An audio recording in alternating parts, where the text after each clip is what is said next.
the three following industries: the alcohol industry, the entertainment industry, and the healthcare industry. The first industry is the alcohol industry. For this industry, I chose the 5 following companies: Anheuser-Busch, Diageo, Constellation Brands Incorporated, Craft Beer Alliance, and Boston Beer Company. For Anheuser-Busch, on here, how we started to analyze these companies Stephen Ward and Alyssa Arsenault. This is the company we chose to analyze together. How we started was we wanted to see which company had the best return on equity. And with that, we noticed with Anheuser-Busch, the profit margin is obviously driving the ROE, and so is the total asset turnover, which is a good sign because that proves that the company has a efficient operations process and asset efficiency as well. However, we did notice that on the equity margin, it was increasing over time, which is saying can prove risky for a company. And as far as the current ratio, we found that it kept a steady rate of 0.65, which is under the 1 mark. This is a concern because they may have made too many promises to their creditors. For the next company being Constellation Brands. On this company, we did find that they did have the second highest ROE in the industry, and we do notice that the profit margin is the driving force behind that ROE.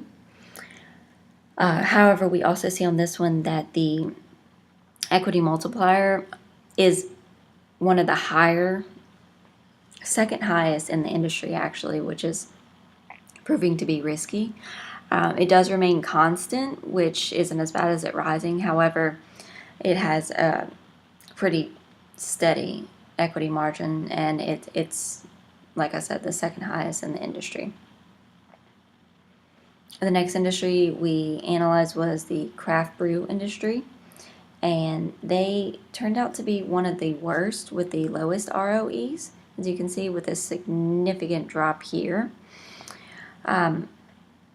We found that they had a low equity multiplier, which is promising, stating that it's not the main driving force behind the ROE, and it looks like the main force is the profit margin. The asset turnover does seem to be significantly high here as well. However, we just the return on equity for any potential stockholder looks like it would be below average. As for Diageo, we found that this one actually did have the highest ROE overall in the industry. It's driven by total asset turnover, which is a good sign, saying that they have high asset efficiency. However, we also noticed that it was driven by the equity multiplier, and that this is the highest equity multiplier of all of them in the industry. Only slightly declining in 2017, so that proves to be pretty risky. And again, it looks like they're just not leveraging their finances correctly. Our fifth company is the Boston Beer Company, which is the winner of this industry. We noticed that it had the third highest ROE when we first looked at it. However, once we looked at the driving forces of it and some additional ratios, we found that it turned out to be the best. We see that the profit margin is obviously the main driver of the ROE, as long as the ROA. It's suggesting that it has superior asset management to all other companies with the total asset turnover, which is very positive, and it also shows the same trend, also driving ROE. In addition to that, it has one of the lowest equity multipliers that we found in the industry, and it's also decreasing, which is a very positive sign for the company gaining financial independence. As for the short-term solvency, we found that their current ratio increased from 2015 to 2013 to 2015, excuse me, but has declined within the past 2 years. It's not a cause for concern because our current ratio is still above 1, which is a sign of financial strength, and they also maintain the highest short-term solvency ratios overall in the industry.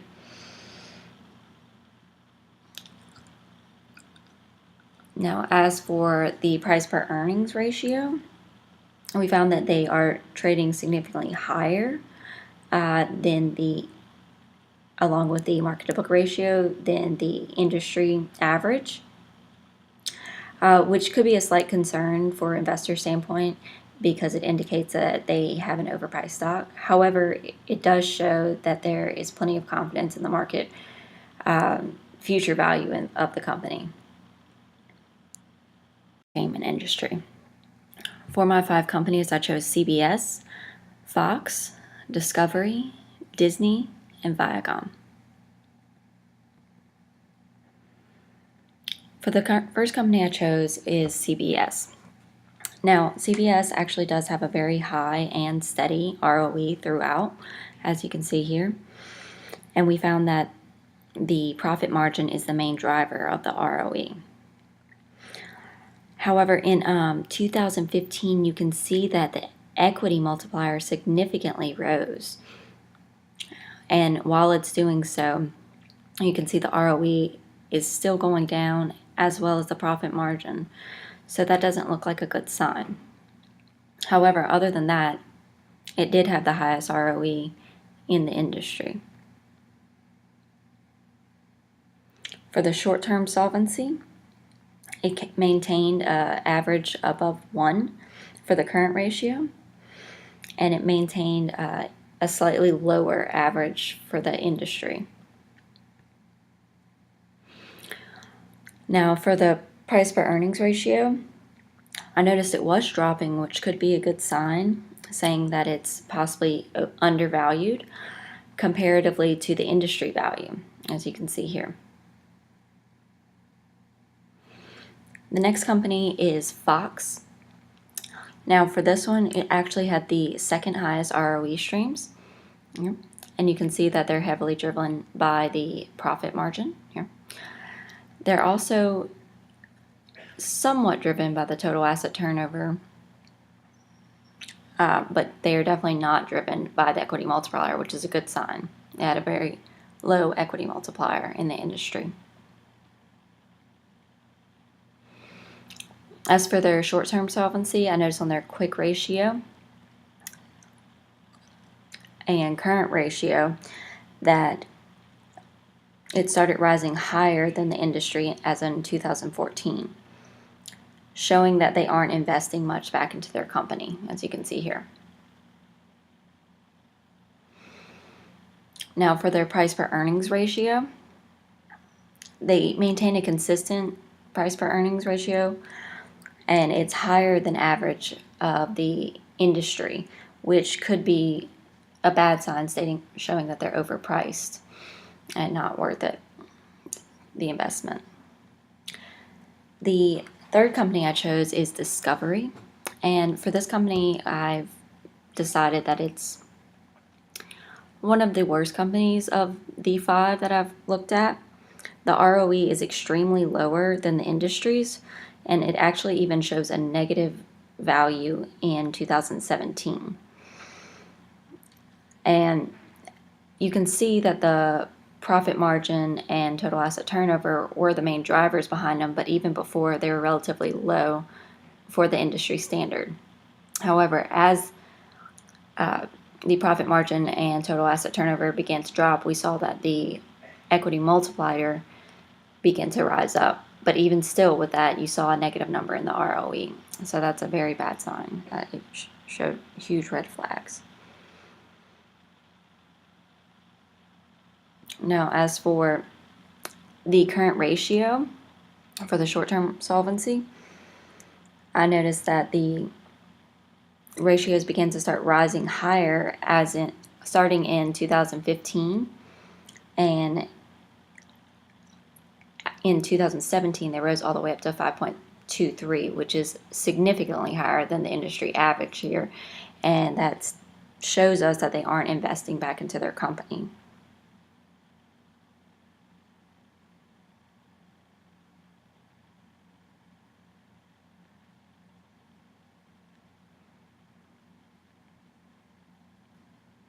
Okay, as for the price per earnings ratio on here, you can see that it significantly dropped, which I would normally say is a good sign. It's saying that they're underpriced in value right now, but it looks like with all other aspects applied to this, I feel like it's a really negative sign for the company, and you shouldn't invest in this one for sure. All right. The fourth company is Viacom, which owns Nickelodeon Network. As for their ROE, they actually had the highest ROE streams by far in the industry. However, they also had the highest equity multiplier overall in the entire industry, which is the main driver, as you can see here, driving the ROE. Also, I noticed that the profit margin began to decrease significantly. It picked back up a little bit in 2017. Additionally to that, I've noticed that the enterprise value for the company was dropping each year, which is just never a good sign for the value of the company unless they're investing in something.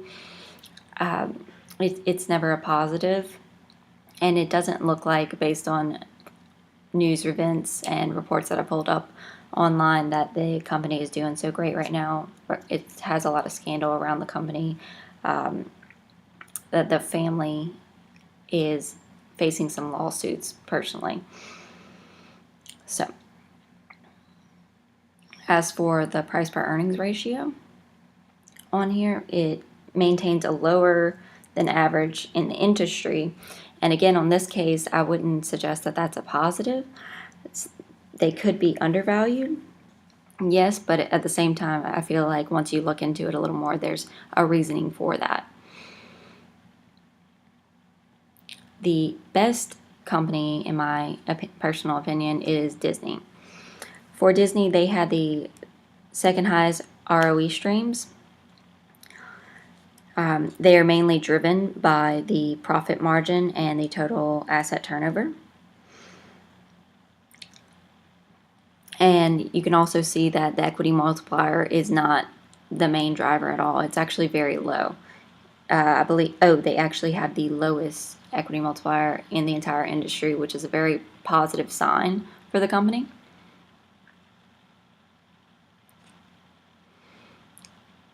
And for their short-term solvency on their current ratio, I noticed that they did have a steady current ratio that met with the average of the company, except for in the last year, it did go slightly below 1. And this could be due to some investments, some debt that they owed, but I don't feel like it's going to last based on past history. I feel like they're going to be able to come out of it. And it was only the 1 year, and it was only slightly below.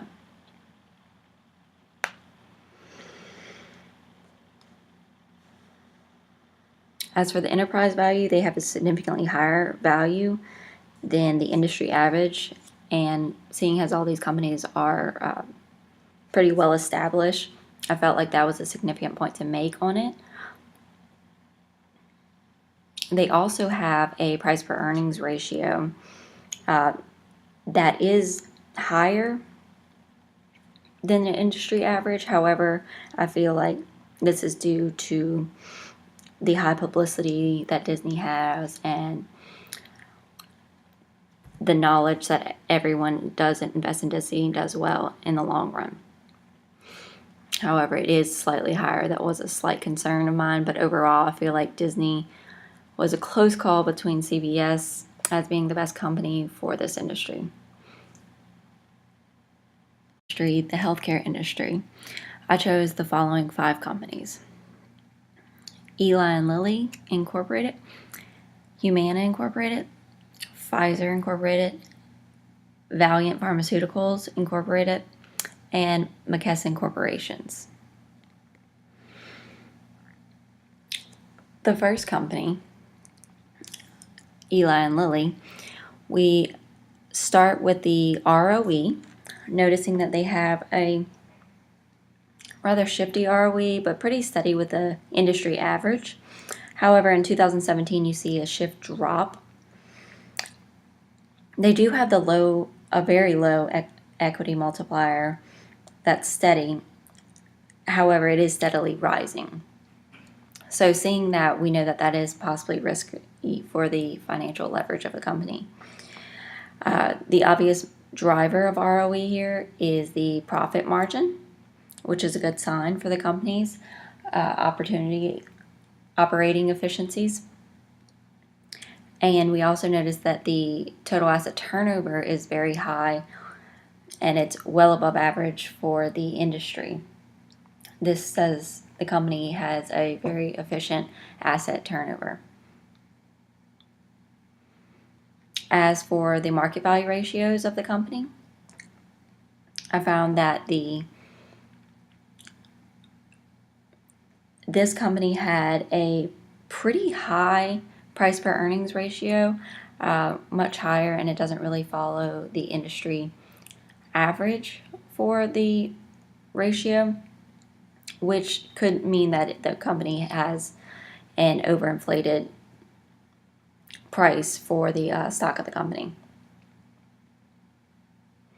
As for the short-term ratios, the company maintains a pretty well-balanced current ratio. It stays over 1 for sure, and it's actually one of the lower ratios in the industry.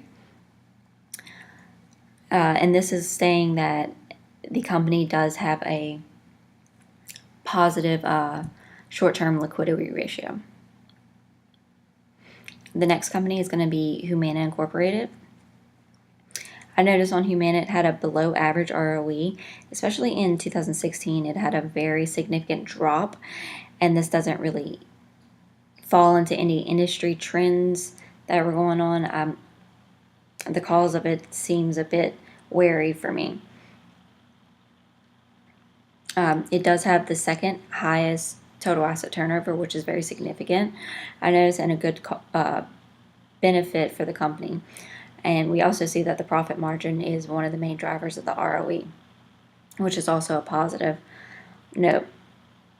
And even though the equity margin is somewhat rising slightly, it remains pretty average, which is a very good sign as well for the company.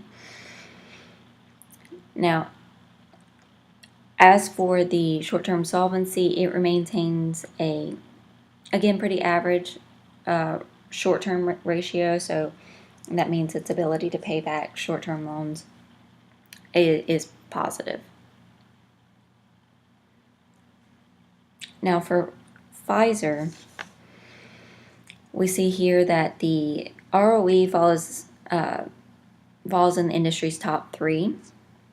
It does have a significant drop that doesn't really match the norms as much. From 2014 to 2016, we do see that the profit margin is the main driver of that, which is a good sign. The total asset turnover is significantly increasing, which is also a good sign for the asset efficiency of the company.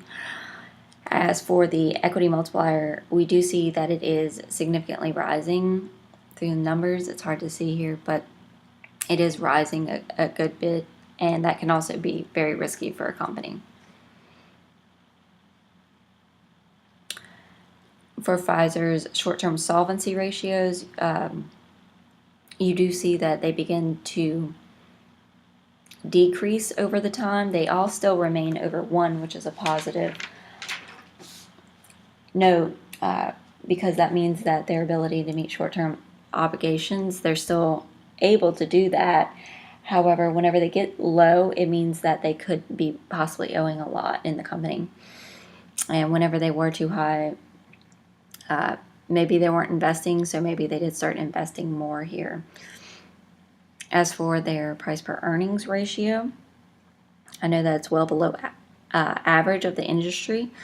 So with everything else being significantly positive for the company, that could be a good sign, saying that the company's undervalued. So this might be a potential winner as far as the overall in the industry for a good investment. And Valiant Pharmaceuticals. Valiant Pharmaceuticals is by far the outlier in all of the averages here in this industry. They maintained a ROE that is just completely all over the place compared to the industry, and this is due to a lot of the lawsuits. After further analysis into these numbers, they have recent lawsuits with Congress due to price gouging for the drugs that they're selling, and it has caused a lot of bad publicity, and you'll see constant articles in the news about it, which is due to some of these numbers. We can see that the ROE was in the negatives in 2013. It rose back up and then dropped back down into the negatives, and then dropped significantly down in the negatives, as you can see here. And then it came back up, so they are recovering fairly well. I mean, because they're still one of the outliers of the industry. You can see that the profit margin is the obvious driving factor of this. However, they do have one of the highest equity multipliers in the industry, much higher than the average. And however, I noticed it wasn't the main driving force, which is a positive note, I guess, but it is significantly high, and you don't want to see that in a company. It is rising as well, too, which is going to lead to the further riskiness of investing in the company. And then I noticed, as far as industry average, the total asset turnover is significantly low for the company, which is also a pretty bad sign.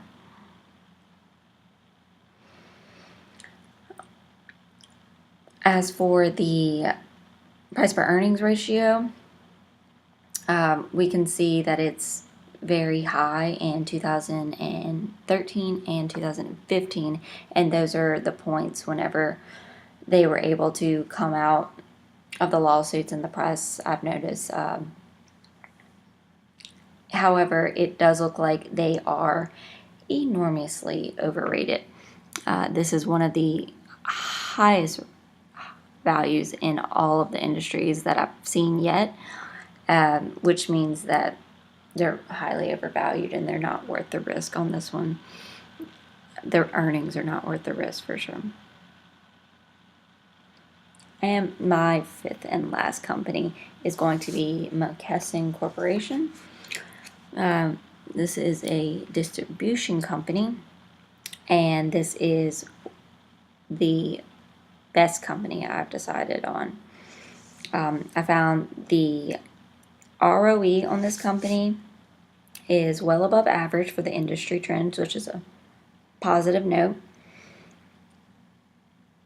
And I found that the cash and interest coverage ratios reflect a positive correlation as well with the ROE, while the equity multiplier had a negative correlation. This shows how well the company can leverage their long-term debt while also covering interest obligations and generating cash from operations.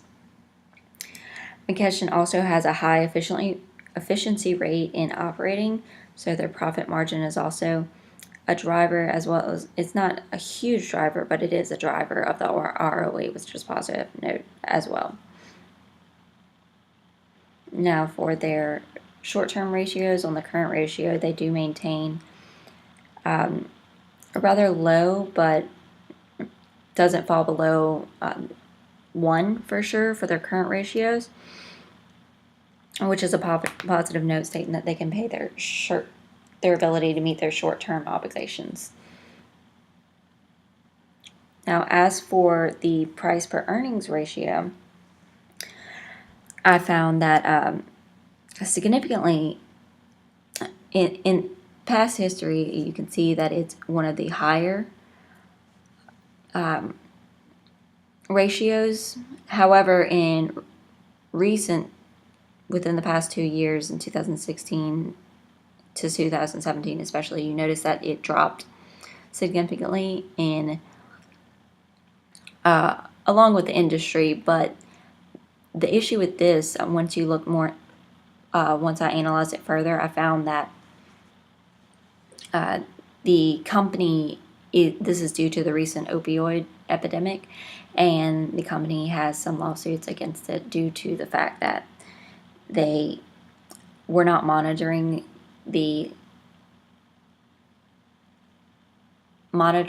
what they were distributing and to where and how much they were distributing, and they are to blame for supplying excessive doses to small towns that don't need it, and they're now having lawsuits against them because they're a part of the problem due to their lack of monitoring.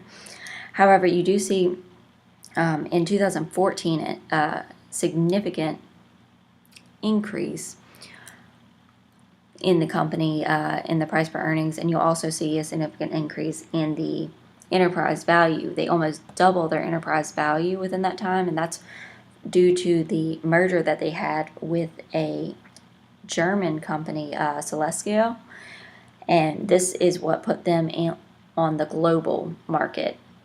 And due to this is what ranked them after that. They have been doing very well for themselves, except for the, of course, recent lawsuits that they have in the market. And currently they're number one as far as pharmacy distribution companies in America. So due to this drop right here, they've recently been cleared of all charges. However, we haven't been able to receive 2018's ratios yet. I think since this is so low and since their company is so highly valuable right now, this would be a perfect time to invest in it, to get it while it's undervalued. I also feel that McKesson overall, when analyzing all three industries, McKesson came out on top as far as their price per earnings ratio, their enterprise value, their short-term ratios, and their profitability ratios. They are by far the highest, with the most current profitability ratio being the ROE, most relevant, of course, being at 50.65, which is just insanely high compared to all the other ones. So this would be my overall pick for the winner of all the industries and all the companies. Thank you.